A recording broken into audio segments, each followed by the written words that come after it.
Today I want to talk to you guys about what you do in case there's an incident. Well, first let's talk about what you should do before there's an incident. And obviously, you know, all the tried and trues, all the sure advice that you've had before comes into play here and makes it an absolute must during this kind of situations. Now, an incident is anything that happens that could cause you to, you know, have a loss or you know, someone to get hurt, or any of those things that pop up during your event rental systems. And look, I don't care who you are, and I don't care how much you plan and look forward and do all the things that you're doing and put all the steps into play. All that helps, but sometimes things happen. You know, something can get damaged, something can get stolen, someone can get hurt. And it doesn't matter, again, how you look towards the future and try to fix those things, they always seem to pop up. So what I'm going to tell you today is the things that we need to do first and foremost before an incident happens.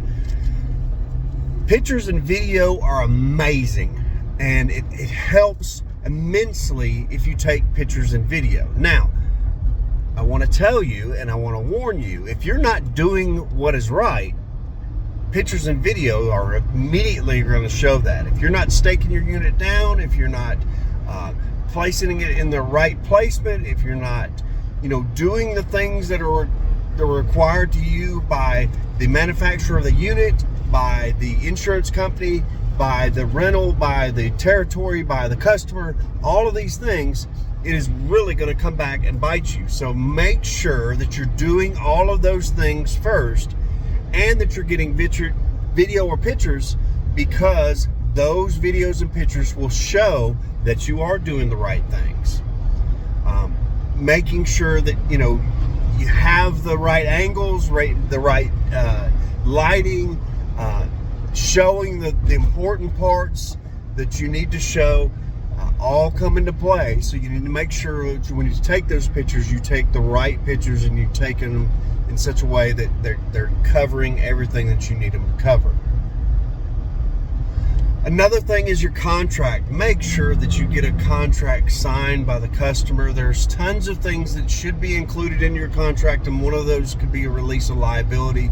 And that, although isn't 100% all the time, it does help a whole lot if you're talking about a situation where, you know, it's a unforeseen incident, or something that is falling more on the responsibility of the customer or the renter. Those kind of things can make sure that you are covered. My insurance, and you guys need to check with your insurance companies, my insurance has a clause that says they absolutely will not even begin to even think to paying out or accept a responsibility if you don't have a signed contract. So you need to make sure that you have that signed contract so that your insurance will be enforced on both sides. It's hugely important, and knowing what your requirements are for your insurance is a must as well. You need to read through that contract. You need to talk to your agent and make sure that they go through the stuff with you and get everything done, so that you know what's going on and you know what's right. Another thing is that make sure that you pay your taxes, and that you have a business license and things like that. Get your inspections done if your state requires inspections.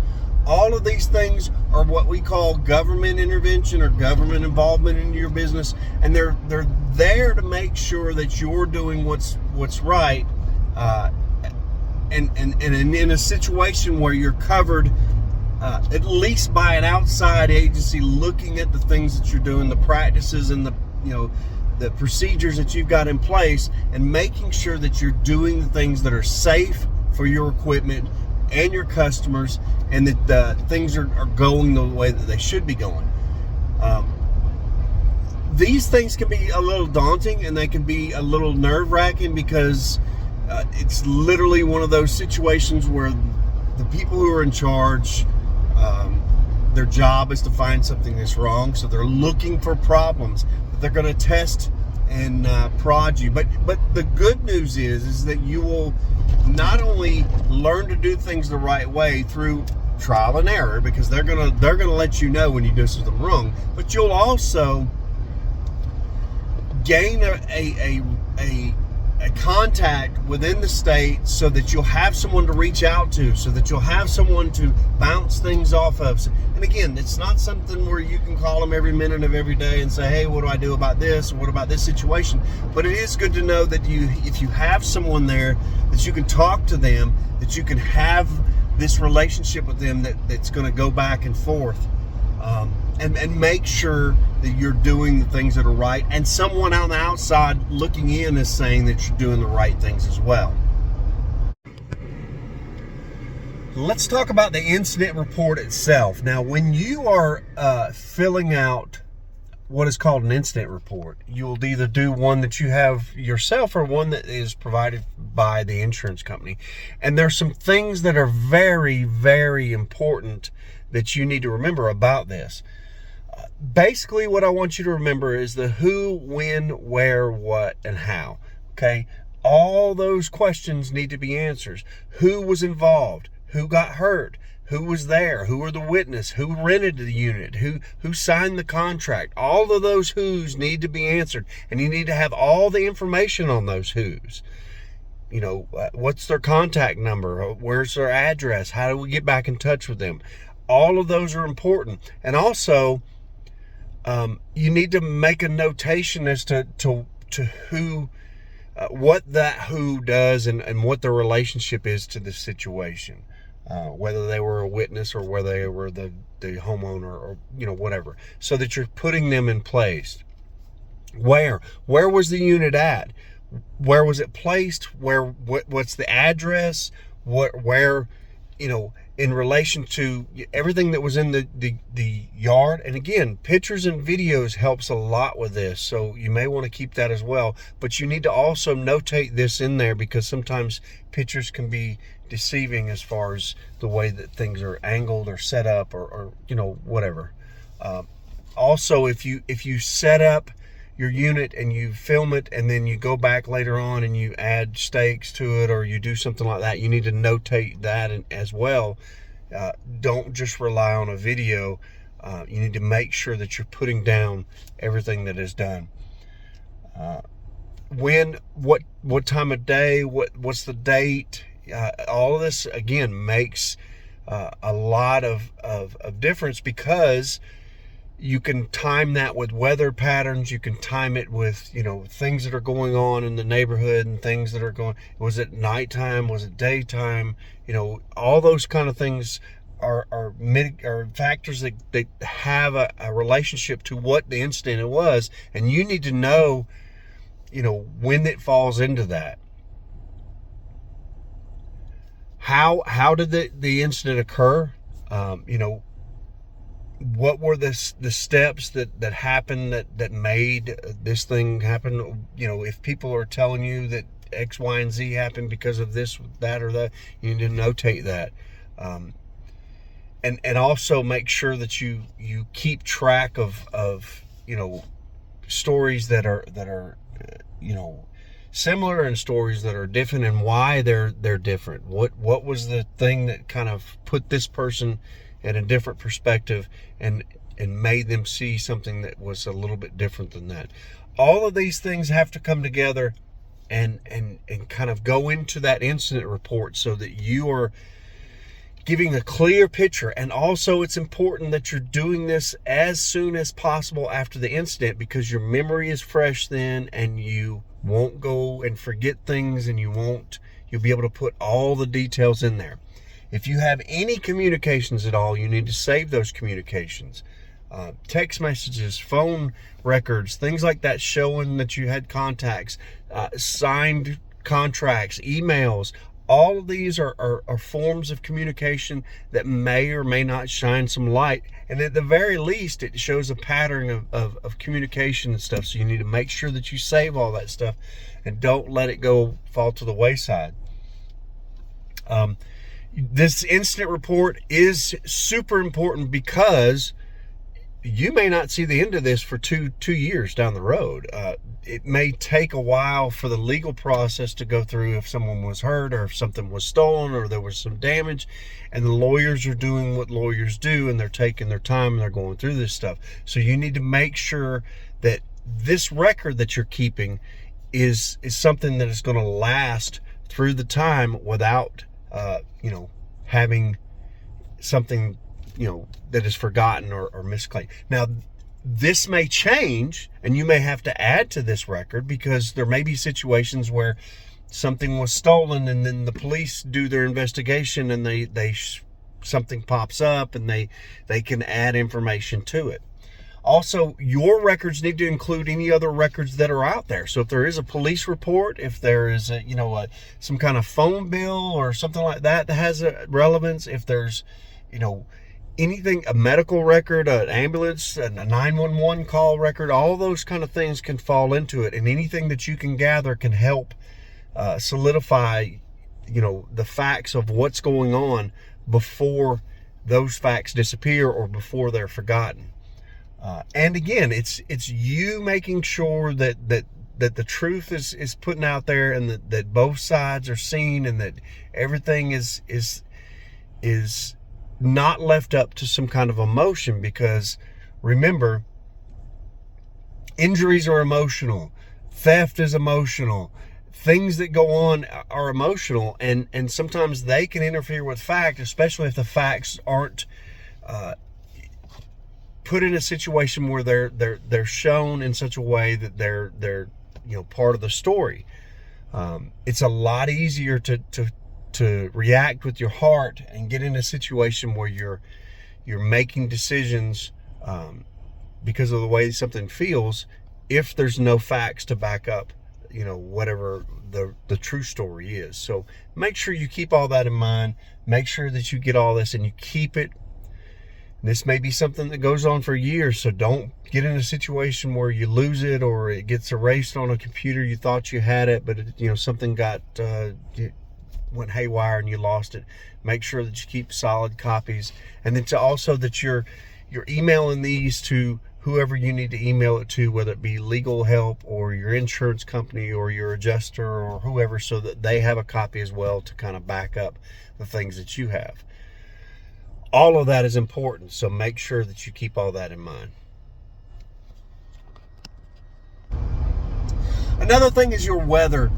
Guys, listen, if the weather is calling for something to pop up, you need to make sure at the very, very minimum. Again, the weatherman doesn't even know what the weather's going to do. So, we're all in a situation where we're kind of holding our breath, waiting on whether or not these things can happen so that you can do your rentals, and that is understood. But no amount of money is worth someone getting hurt or some damage occurring or something like that. So what you need to do is make sure that you're following the weather, you're doing the things that you need to do to make sure that your equipment is being properly secured, properly installed, in the event that weather should come. And also talk to your customers and let them know that there's may or may not be weather coming through.